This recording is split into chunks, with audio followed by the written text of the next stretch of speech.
The government is facing a debt crisis, and they are desperate for cash. Forget the feel-good headlines, they are moving in the shadows, quietly drawing up plans to execute a massive, hidden grab for money, and you, the property investor, are the primary target. We're not talking about minor adjustments, we're talking about a fundamental shift that is so hostile, it could wipe out your monthly profit, force you to sell properties at a devastating loss, and destroy the wealth you thought you had securely built for your future. The whispers have become policy, and if you don't act now, a single government keystroke could cost you thousands of pounds a year and force you out of the market entirely. I'm going to show you the 3 shocking tax shifts that have been on the table, why the government is so intent on pushing property owners to the brink, and the single strategic move you can make right now to protect your portfolio before it's too late. Before we dive into the catastrophic details, I have to stop you. The system is rigged against the small investor. It's designed to keep you confused, fearful, and reacting after the damage is done.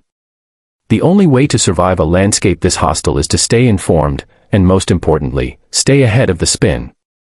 If you want a shield against the endless uncertainty, the one place you can get a clear, calm breakdown of what's coming before it hits your bank account, hit that subscribe button right now. Don't wait for another rumor to scare you into a bad decision. Join the community that's building real wealth, no matter what the government throws at us. Done. Good. Let's get into the first, and most devastating, attack. They came for your income first, and it was a direct shot across the bow. The original, truly shocking plan, the one that started all the early chatter, was to extend national insurance to your rental income. Think about that for a second. Up until now, national insurance has only been charged on income from employment or self-employment. Rental profits were considered investment income, a different animal entirely. By forcing NI onto rents, the government could grab a massive wedge of cash, specifically targeting a £2 billion raise, equivalent to about 8% of all declared UK rental income, without technically breaking any of their pre-election promises about not raising income tax. It was the perfect, stealthy tax grab. If this had gone through as a new class of NI, it would have been a financial D-Day for every unincorporated landlord, regardless of your personal earnings. If you already earned £50,000 from a job, your rental income would have instantly been hit with the 2% higher rate. But if they created a new separate class of NI for rents, you could have been hit with the full 8% from pound 1, absolutely devastating your profits. The irony. Older investors, past state retirement age, would have been completely exempt under the old NI rules, reducing the tax take and exposing the unfairness even further. However, the rumors did not stick to the original plan. They pivoted. The government's final, announced policy was a change that, while less overtly controversial than extending NI, is arguably a more effective silent killer, a direct 2% hike on all property income tax rates, kicking in from April 2027. Your basic rate goes from 20% to 22%. Your higher rate goes from 40% to 42%. And the additional rate jumps from 45% to 47%. This single change means that for every £1,000 of net profit you make, you will instantly pay at least £20 more in tax, compounding the pain already caused by the Section 24 restrictions on mortgage interest relief. This wasn't the NI trap, but it was the ruthless backup plan, specifically designed to narrow the gap between tax on work and tax on asset income.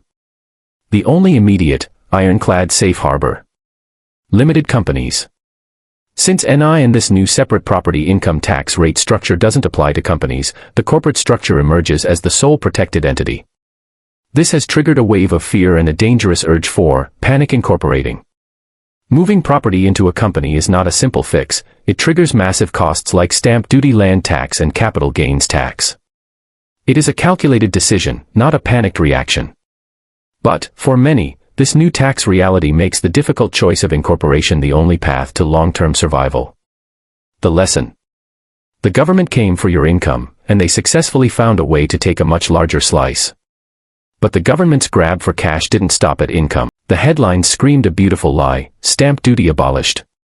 A first-time buyer's dream, and perhaps a moment of hope for investors. But as you might suspect, for the buy-to-let landlord, this abolition was a complete and utter betrayal, a bait-and-switch designed to create chaos in the market while ensuring you paid more.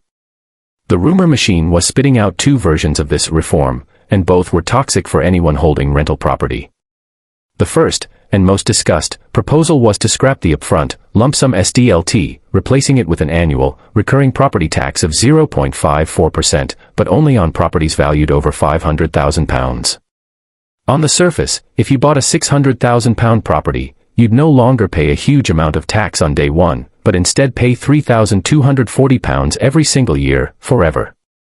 Do the math. If you're a home mover, after just 7 years, you've cumulatively paid more than the original stamp duty lump sum. For long-term investors or homeowners, this is a financial anchor tied to your property, a wealth tax dressed up as a transaction reform. But here's the real sting, the ultimate act of betrayal that exposes the policy's true intent. The rumors were explicit that this new, annual recurring tax would not apply to investors. It would be only for owner-occupiers. From a purely cynical investor point of view, you might think, okay, non-issue. But that's dead wrong. The uncertainty alone caused the market to stutter, as estate agents reported buyers freezing up, desperate to know what recurring tax they'd. The concept of tax-free growth on your primary residence is a sacred cow in the UK property market. It's the one thing every homeowner believes is safe, the foundation of your family's financial security, private residence relief, PRR. When you sell the home you live in, the gain is tax-free.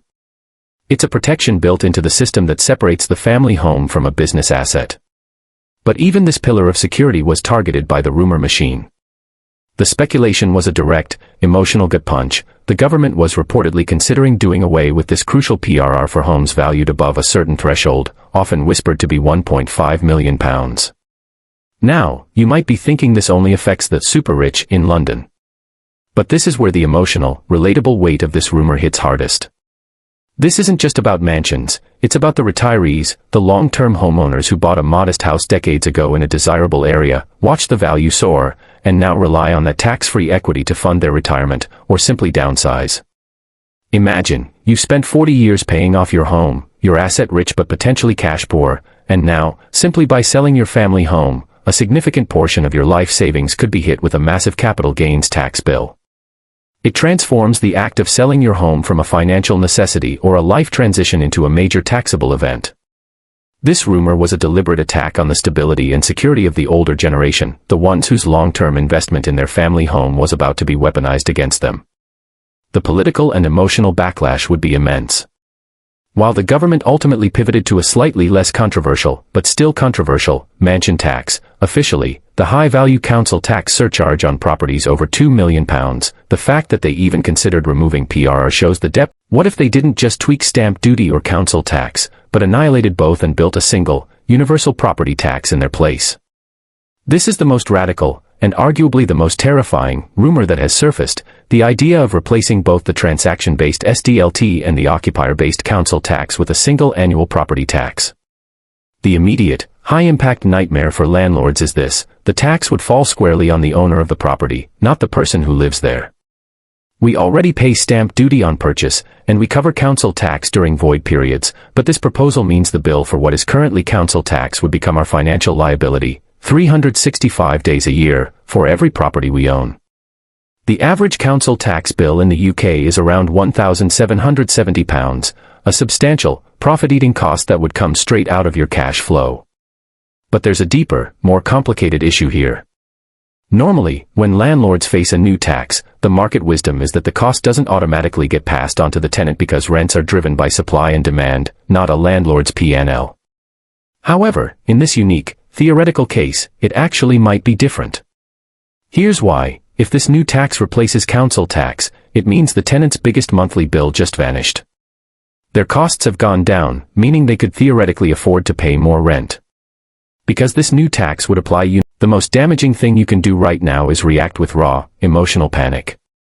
We've seen this movie before, investors rushing to offload properties, taking a huge financial hit on the sale price because they're terrified of a rumored tax that might never even materialize. This is the emotional trap the government's constant, hostile speculation is designed to set. When the market is slowing down due to fear and uncertainty, selling quickly means the buyer has all the leverage, and you are losing money you never needed to lose. The smart, emotionally detached move is to wait and plan. You need to stress test every single deal you own and every new deal you consider, but you must do it with clear data, not with gut-wrenching fear. Don't panic sell now when the market is weak. Wait for stability so you can take your time and achieve the price you actually want. The only decisive action that offers a true structural shield against the announced changes is to seriously, and cautiously, consider incorporation. The new, higher income tax rates, 22%, 42%, 47%, do not apply to properties held in a limited company. While incorporating is a hugely expensive and complex process, involving stamp duty and capital gains tax to move the assets across, it is now the only true, government-proof shelter from the single biggest tax change targeting landlords in the last 2 years. For highly leveraged, higher-rate taxpayer landlords, the math on incorporation is becoming unavoidable. Ignoring it is simply choosing to pay more tax every single year. You can't afford to be paralyzed by indecision. While a general panic sell is a financially suicidal move, a calculated, strategic assessment of your structure, and whether the benefits of a corporate shield outweigh the upfront transfer costs, is a necessity. You must treat this not as a hobby, but as a hostile business environment that requires an ultimate strategic pivot. Incorporation is the nuclear option, but is it the only way to beat a system rigged against you? I'm about to reveal the single tax hack wealthy entrepreneurs are using to turn this tax chaos into a cash machine. You have now seen the shocking reality: the government has systematically targeted your property wealth with a triple threat.